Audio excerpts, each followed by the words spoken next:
حضرت با یزید بسطامی رحمۃ اللہ علیہ ایک ایسی بزرگ ہستی جن کا تعلق ایران سے ہے.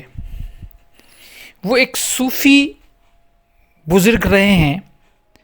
تقریباً 9ویں صدی میں وہ بستان کے علاقے میں، مطلب آج کا جو ایران ہے، وہاں پہ ان کی پیدائش، اور ان کے نام کے ساتھ بسطامی اس لیے لگا ہے کہ وہ ان کی جو رہائش ہے وہیں کی تھی. آج ہم حضرت با یزید بسطامی رحمۃ اللہ علیہ کے بارے میں ایک ان کا جو واقعہ ہے خاص، اس کے بارے میں آپ کے بتاؤں گا کہ با یزید بسطامی رحمۃ اللہ علیہ نے اپنے جو انا ہے، یا اپنے آپ کو فنا فی اللہ کیسے کیا، یا اپنی انا کو کس طریقے سے انہوں نے ختم کیا. صوفیزم میں سب سے بڑا مقام یہی ہوتا ہے کہ اپنے وجود کو ختم کرنا. اپنے وجود سے مراد اس جسم کی بات نہیں کر رہا. اپنے وجود سے مراد یہ ہے کہ اپنی انا، خواہش، تمنا جو چیزیں ہیں ان کو ختم کر دینا. خاص طور پہ جو یہ میں ہوتی ہے کہ اپنے انسان کہتا ہے کہ میں ایسا ہوں، اس کو ختم کرنا. تو حضرت با یزید بسطامی ان بزرگوں میں سے ہے جو شروع میں اسلام کے جو شروع والا دور تھا اس میں وہ آئے اور انہوں نے انا کو ختم کرنے کی تعلیم دی. حضرت با یزید بسطامی رحمۃ اللہ علیہ قرآن کے حافظ تھے، فقہ کے، حدیثوں کے، ان سب نے یہ قرآن، فقہ، حدیث سب حفظ کیا ہوا تھا. لیکن ان کی تمنا معرفت الہی تھی. انہوں نے جو سبق سیکھا وہ وہی سبق تھا جو بعد میں منصور حلاج، سرمد کاشانی یا مدھو لال شاہ حسین، حضرت سچل سرمست رحمۃ اللہ علیہ، یہ جو ملامتی، جن کو ملامتی صوفی کہا جاتا ہے، ان کے راستے پہ جو راستہ انہوں نے بنایا جو بالکل شروعاتی دور میں تھا. تقریباً 9ویں صدی کی بات کر رہا ہوں. با یزید بسطامی کے حوالے سے تو بہت سارے واقعات مشہور ہیں. ان کی والدہ کے حوالے سے، یا انہوں نے جو کعبہ میں وہاں سے جب پیدل گئے تو کہتے ہیں کہ ایران سے وہ پیدل مکہ گئے حج کرنے کے لیے، تو ہر 2 قدم میں انہوں نے نماز پڑھی، اور 12 سال لگے ان کو ایران سے مکہ پہنچنے تک. اور جب انہوں نے پہلی نظر میں کعبۃ اللہ کو دیکھا تو ان کے دل میں یہ خیال آیا کہ میں 12 سال کی یہ ریاضت کر کے کیا اس صرف پتھر کو دیکھنے آیا، خدا تو نہیں یہاں پہ. تو پھر انہوں نے آنکھیں پھر نیچے کی، اس کے بعد پھر دیکھا تو ان کو کچھ نظر نہیں آیا. کہنے کا مقصد ایسے واقعات بہت ہیں. ان کی والدہ کے حوالے سے، ان کی والدہ نے با یزید بسطامی رحمۃ اللہ علیہ کو ان کو جا کے مرشد کے پاس چھوڑ آئی، اور انہوں نے کہا جب تک یہ ولی اللہ نہ بنے تب تک اس کو نہیں چھوڑنا. بہت سارے واقعات ہیں، لیکن آج میں خاص جو ان کا واقعہ ہے انا کے حوالے سے، کہ وہ اپنی انا کو کس طرح مارتے ہیں، یہ آپ کے لیے، میرے لیے، ہم سب کے لیے ایک بہت بڑا سبق ہے.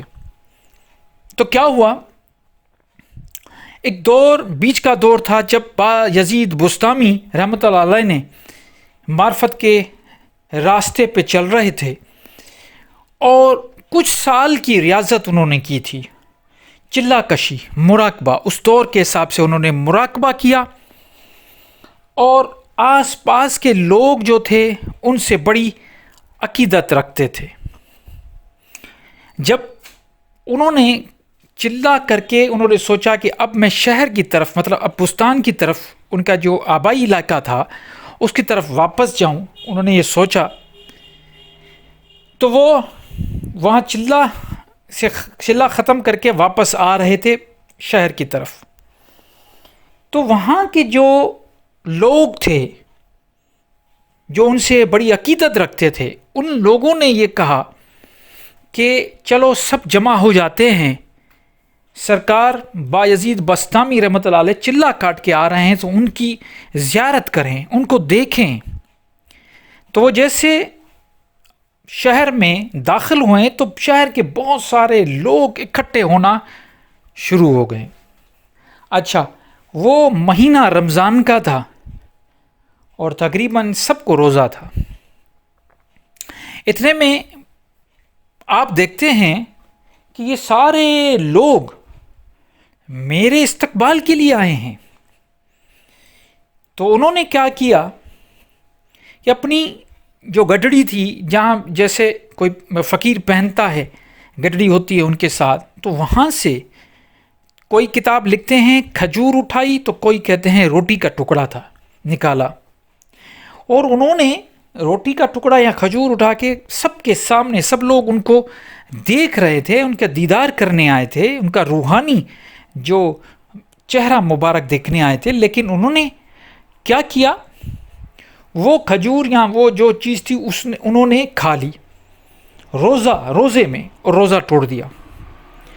تو لوگ بڑے حیران ہوئے، آپس میں بات کرنے لگے، بولے کہ ہم ان کی وجہ سے آئے ہیں جو ایک روزہ نہیں رکھ پا رہے، انہوں نے تو روزہ ہی توڑ دیا، ان کو شریعت کا ہی پتہ نہیں، تو یہ کیا ہمیں طریقت حقیقت اور معرفت سکھائیں گے۔ سب نے بولا چھوڑو، یہ کوئی پاگل ہے، یہ پاگل ہو گیا ہے، چلا بلا کر کے اس کو ابھی وہ شریعت کا وہ معاملات پتہ ہی نہیں ہے۔ سب لوگ اس کو چھوڑ کے واپس چلے گئے۔ اچھا، جیسے ہی لوگ واپس چلنے لگے تو صرف ایک بندہ جو ان کے ساتھ تھا، انہوں نے آپ کے چہرے پہ ایک بڑا مطمئن چہرہ دیکھا۔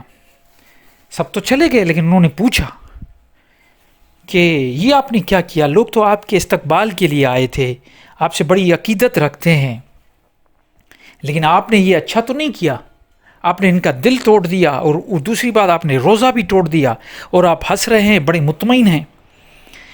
تو جو جواب آپ نے دیا، یقین مانے وہ سننے جیسا ہے اور اس پہ عمل کرنے جیسا ہے۔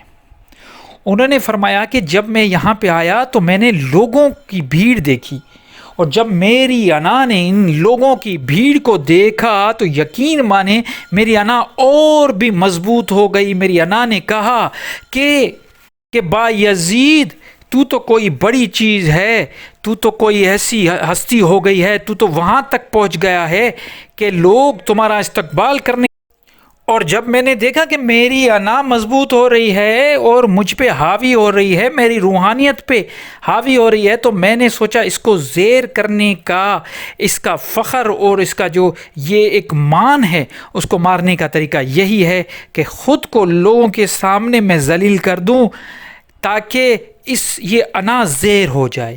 اور اس نے وہ انا، اپنی انا جو تھی، اس نے اس کو زیر کر دیا، اور کہا، فرمایا کہ رہی بات روزے کی تو میں روزہ تو شوال کا بھی رکھ لوں گا، اللہ کو منا لوں گا، لیکن یہ جو شیطان میرے ساتھ انا کا کھیل کھیل رہا ہے، میں اس انا کو اسی طریقے سے ختم کرنا چاہتا ہوں۔ سبحان اللہ۔ یہ بات ہوتی ہیں صوفیاء اکرام کی، جو خود کو، ہم تو دو لفظ سیکھتے ہیں، لوگوں کو بتاتے پھرتے ہیں کہ ہمیں یہ آتا ہے، ہمیں اپنے آپ کو منوانا ہوتا ہے۔ ہم باتیں اس لیے کرتے ہیں، سنتے نہیں ہیں، صرف سناتے ہیں، صرف اس لیے تاکہ ہم لوگوں کو اپنی ڈھاک جما سکے کہ ہم بھی کچھ ہے، ہمارے پاس علم ہے۔ تو بایزید بستامی جیسے جو بڑے بڑے صوفی گزرے ہیں، ان سے ہمیں کیا سیکھ ملتی ہے؟ اپنی انا کو، اپنے آپ کو مارنا۔